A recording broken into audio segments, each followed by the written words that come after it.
আজকে আমরা derivation of second method formula নিয়ে আলোচনা করব। সো তার জন্য আমাদের একটা লিনিয়ার ইকুয়েশন মনে রাখতে হবে, সেটা হচ্ছে f of x equal a not plus A one x, এটা আমাদের মনে রাখতে হবে।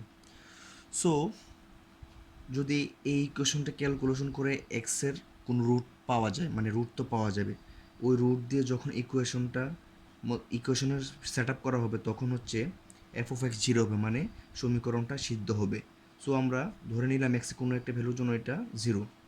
সো এখানে জিরো বসে আমরা এক্সের একটা ভ্যালু পেলাম minus a naught by a one. এখানে এই গ্রাফটা যদি আমরা লক্ষ্য করি, তিনটা point x n plus one, x n minus one. এখানে এই রেখাটা হচ্ছে এক্স এন প্লাস ওয়ান দিয়ে চলে গেছে, জাস্ট দেখে রাখি। এখানে এক্স এনের জন্য আমরা এক্স এন যদি এই সমীকরণে বসাই তাহলে হচ্ছে আমরা এটা পাবো, এফ অফ এন মানে হচ্ছে f of x n. F of x এনকে এফ অফ এন লেখা যায়। So f of n minus a naught minus a one x n, এটা হচ্ছে আমার এক্স এনের জন্য। তারপর এক্স এন মাইনাস ওয়ানের জন্য সেম প্রসেস, এই যে x n F N minus one minus a naught minus a one x n minus one equal zero. এটা হচ্ছে আমাদের 2 নম্বর ইকুয়েশন, এটা 3 নম্বর ইকুয়েশন। সো এখন 2 হতে 3 বিয়োগ করে আমরা পাই হচ্ছে f of n minus one equal A one x n minus a one x n minus one. এখান থেকে আমরা হচ্ছে এ ওয়ানের ভ্যালুটা নিব। তারপর এ ওয়ানের যে ভ্যালুটা নিলাম আমরা এটা 2 নং ইকুয়েশনে বসালে আমরা হচ্ছে এ নটের একটা ভ্যালু পাবো।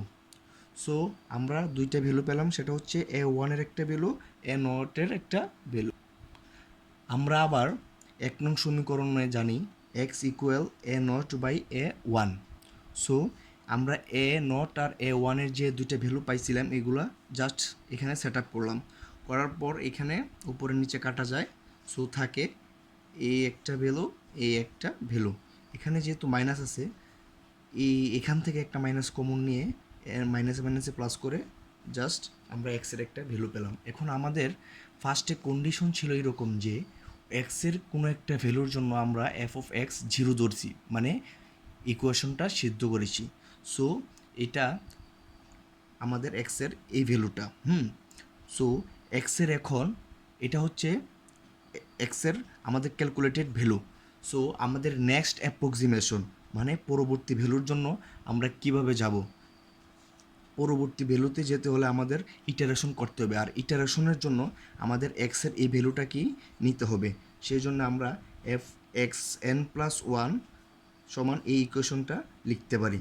এই ইকুয়েশনটাকে টার্ন করিয়ে আবার সেমভাবে লেখা যায়, দ্যাটস ইট। আর এখানে এক্স এন প্লাস ওয়ান মানে আমরা গ্রাফ থেকে যেটা পেয়েছিলাম সেটা হচ্ছে এই x n plus N, just approximation হবে ইটারেশন করে বারবার, জাস্ট দ্যাটস ইট। আর এতটুকু মনে রাখলেই হবে যে কীভাবে ফর্মুলাটা আসছে। Thank you.